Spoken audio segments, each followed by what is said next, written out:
Morning guys, আমি এখন ঘুম থেকে উঠলাম। আমার ওরা একদম সকাল 6:30টার দিকে আমাদের বাড়িতে চলে এসছে। সকাল 6:30 না রাত্রি 9:30। চুপ, ঘড়ি দেখ ঘড়ি দেখ। আমি তোমাদেরকে ঘড়ি দেখিয়ে দিচ্ছি। এখন সকাল রাতে ডিনার করে আসলাম। এরা না সবসময় ভুলভাল কথা বলে। এরা তো ঘড়ি দেখতে জানেই না। আমি তোমাদেরকে ঘড়িটা এক্ষুনি দেখিয়ে দিচ্ছি, তারা বিশ্বাস না হয়। আমরা তো স্কুলে যাইনি, আমরা বিদ্যালয়ে গিয়েছিলাম। 6:25 বাজে, 25ও না 24 বাজে। আমি দেখাচ্ছি, আমি যে মিথ্যা কথা বলে থাকি দেখাচ্ছি। 6:25 বাজে, আমি কি মিথ্যা কথা বলেছি? Good morning guys. অনেক সেজেছে, আমি মিস করে গেছি।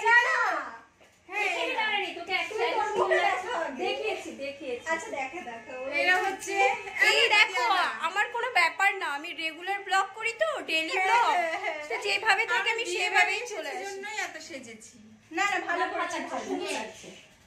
না এই দেখো, দিদি এসছে ব্লু কালারের একটা শাড়ি পরে, আবার নন্দিনীদি স্টাইলে হেডফোনটাও রেখেছে, তোমরা দেখতে পাচ্ছ। আর সুন্দর গায়ে হলুদের রিসেপশন থেকে ঘুরে এসছে, একদম মুখে দেখো হলুদ। গায়ে হলুদের রিসেপশন? ও সরি সেরিমনি, একটু মিস্টেক হয়ে গেছে। তো যাই হোক, দেখো কি সুন্দর লাগছে ওকে দেখতে, লুকটা দেখো। নিচ থেকে দেখাই, হ্যাঁ সুন্দর। এটা একদম ইন্ট্রোতে যাবে আমার। আই ডোন্ট নো, এখানে দাঁড়া। Hello guys. এই এখানে দিদি সর, এখন থেকে সরে যা। এটা আমি দাও। সুন্দর ভিডিও বানিয়ে দেবো, দেখিস। আমার হলদির জামাটা চেঞ্জ। আর এই যে হচ্ছে আমার ডোনা, বড় মেয়েটা চলে এসছে। ভাল লাগছে দিদিকে, দিদিরা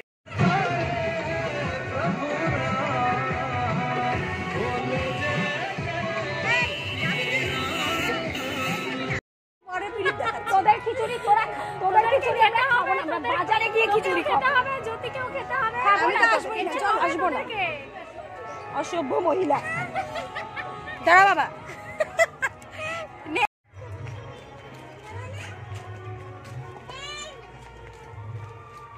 কোথায় তোরা? হ্যাঁ হাউসটা সুন্দর, চল। হ্যাঁ, hello guys, welcome back to my channel Shovi Snigdha ব্লগে। সবাইকে অনেক অনেক ওয়েলকাম আর অনেক অনেক ভালোবাসা জানিয়ে আজকে ব্লগটা শুরু করছি। এখন মোটামুটি পাড়ার মধ্যে ঢুকে গেছি। আর এই যে আমি, বোন, ভাগ্নি, আর এই যে স্নিগ্ধা, আর এই যে সুরভি, এই চারজনেই যাচ্ছি। আর বৌদির যাওয়ার কথা ছিল, তো ওরা হচ্ছে ওই কি বলে আজকে 22শে জানুয়ারি রাম মন্দির যেহেতু উদ্বোধন হচ্ছে, সেই উপলক্ষে ওরা সবাই মিলে চাঁদা তুলে খিচুড়ি রান্না করে সবাইকে খাওয়াবে, তার জন্য সবজি কাটতে বসতে বলে এলো না। এরা দেখো অনেক প্রদীপ নিয়ে এসছে। হ্যাঁ, আর এখন একদম মোটামুটি পাড়ার মধ্যে ঢুকে গেছি। পাড়া পুরো চেঞ্জ, ক্যামেরার দিকে তাকাবো না, পাড়াটা ভালো করে ফিল করবো বুঝতে পারছি না, বাট যাই।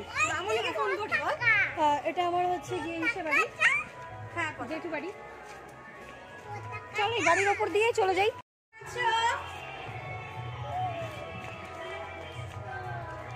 এরা বাড়ি ঘর চেঞ্জ করে ফেলেছে। আর এই হচ্ছে আমাদের কুলদেবতা। আগে ওই সাইডটাতে প্রতিষ্ঠা করা ছিল, তারপরে ওই জেঠিমারা ঘর করেছে, পরে এই সাইডটাতে নিয়ে এসছে। কেউ খাবে না মা, নম করো, এখানে ঠাকুর, এটা নমস্কার করো, প্রণাম করো, হাত জোর করো, হাত জোর করে প্রণাম করো। Good girl. এই দেখো আমার জেঠিমা বেরিয়ে বলছে তোরা কে, তোদেরকে চিনতে পাচ্ছি না। ও বাবা যায়, হ্যাঁ এখন যদি এরকম কথা বলে। একসাথেই আসছি, সপ্তাহখানেক হলো না? শনিবারে আসছি। শনিবার আসছি নাকি না শুক্রবারে আসছে? হ্যাঁ। কি করছে, ভাত খাচ্ছে? ওই দেখো জেঠিমা শাক আলু কাটছে, আর ওই যে দুজন বসে বসে খাচ্ছে। আর এদিকে আমার বৌদি মুখটা ঘুরিয়ে আছে, কিসের জন্য? নাইটি পরে আছে তার জন্য। কিছু হবে না, দেখানো হবে না। কেমন আছিস তোরা? ভালো আছিস? তুমি কেমন আছো সোনা? ভালো আছো? হ্যাঁ, আমাকে চিনতে পারছো? আমাকে চিনতে পারছো? পিসিমা আর ওই যে আমাদের আরেকটা মেয়ে, কেমন আছো? ভালো। আরেকটা কই, পাপিয়া কই, আর রেখার ছেলে কই? বাহ, গুড বয়। আমরা সবাই অভদ্র। দেখ এখানে কি সুন্দর পিকনিক করা যায় না? কতদিন পরে আসলাম এইদিকে রে। এখানে কি সুন্দর কলা বাগান হয়েছে দেখো, এটা জেঠুদের কলা বাগান।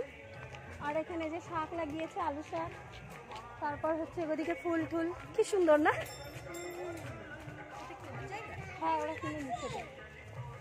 এখানে আবার ওলকপি হয়েছে। এটা তোর বান্ধবীর বাড়ি না? তোর বান্ধবীর বাড়ি না? অনেকক্ষণ ধরে শুনতে পাচ্ছ বহু বছর পরে এলাম। হ্যাঁ, বহু বছর পরে এলাম, প্রায় 10 বছরের মতো হবে কি তার বেশি হবে। এই দিকটাতে আসাই হয় না। যখন ছোট ছিলাম, ছোটোবেলায় আসতাম জেঠু বাড়িতে, জেঠুর মেয়েদের সাথে খুব খেলতাম, তখন হয়তো পাড়ার মধ্যে টুকটাক আসা হতো। তাছাড়া এই দিকটাতে আসা যে হতো সেরকম না। হ্যাঁ, মাঝে মাঝে যেতাম, আমাদের জমি আছে, তো সেই জমিতে যাওয়ার জন্য এটা হলো শর্টকাট একটা রাস্তা।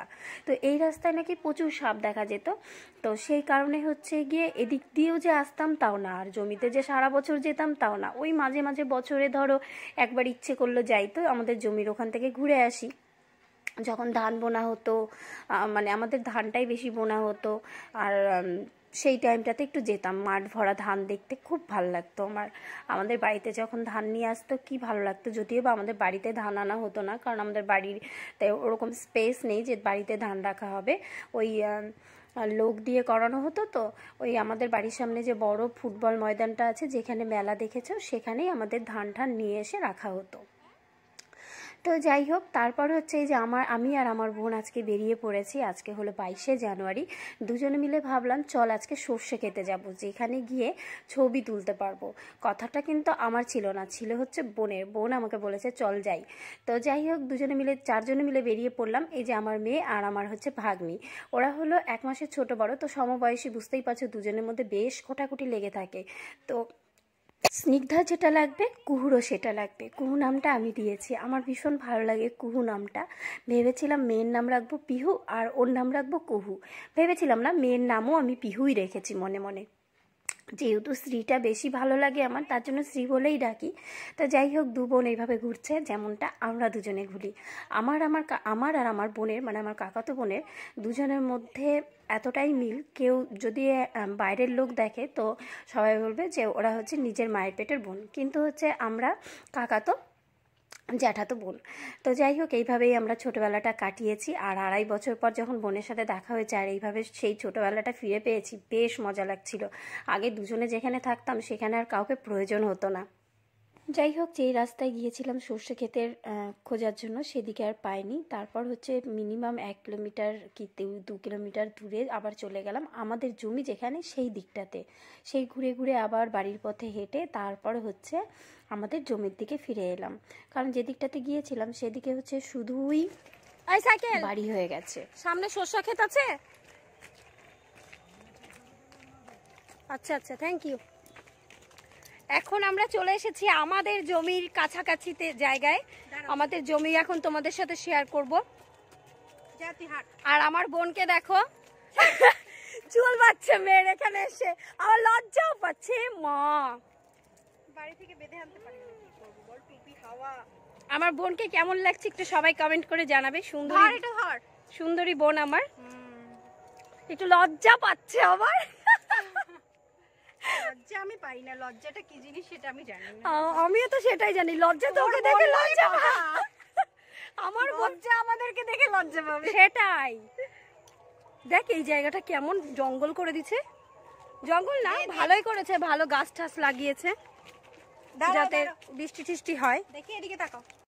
এতক্ষণ ব্লগ করিনি তো কি হয়েছে, আমরা শুধু রাস্তা দিয়ে হেঁটে যাচ্ছি জঙ্গল দিয়ে, বাট ভালো লাগছে। কিন্তু এবার আমি রামনবমীতে আসব। এবার ফাইনালি আমরা যে জায়গাটা খুঁজছিলাম, একটু সর্ষে ক্ষেত, সেটা পেয়ে গেছি। এবার যদি সর্ষে ক্ষেতের মালিক এসে আমাদেরকে দেয় বকা, তোমাদের শুটিং বের করে দেব, তখন কি হবে।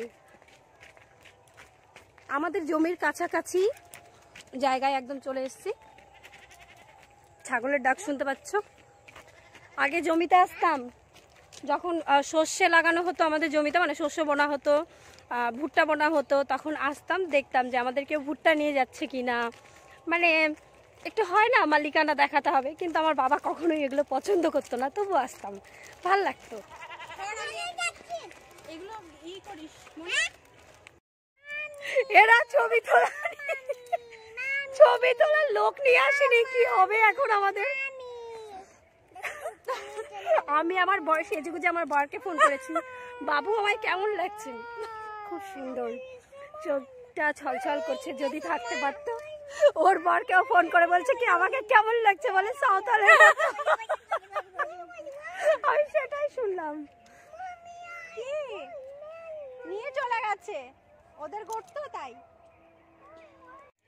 দেখো এরকম সর্ষে ক্ষেতের এসেছিলাম, কিন্তু ভেতরে তো ঢুকতে পারবো না যেহেতু লোকের জমি।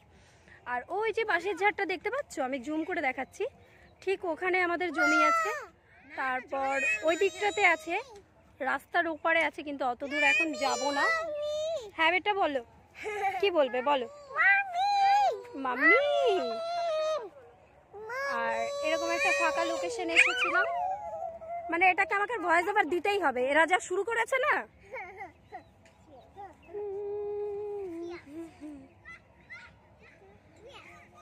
অনেকটা কষ্ট হয়েছে হাঁটতে, বাট ভীষণ মজা করেছি। থ্যাংক ইউ সোনা বুনু, শুধুমাত্র তোর জন্য হয়েছে। তাহলে চলো আজকে ভিডিও এখানেই শেষ করি, আর এরপরে যা মজা করেছি সেই ভিডিও খুব তাড়াতাড়ি তোমাদের সামনে নিয়ে চলে আসছি। চলো সবাই ভালো থেকো, সুস্থ থেকো, টাটা, বাই বাই।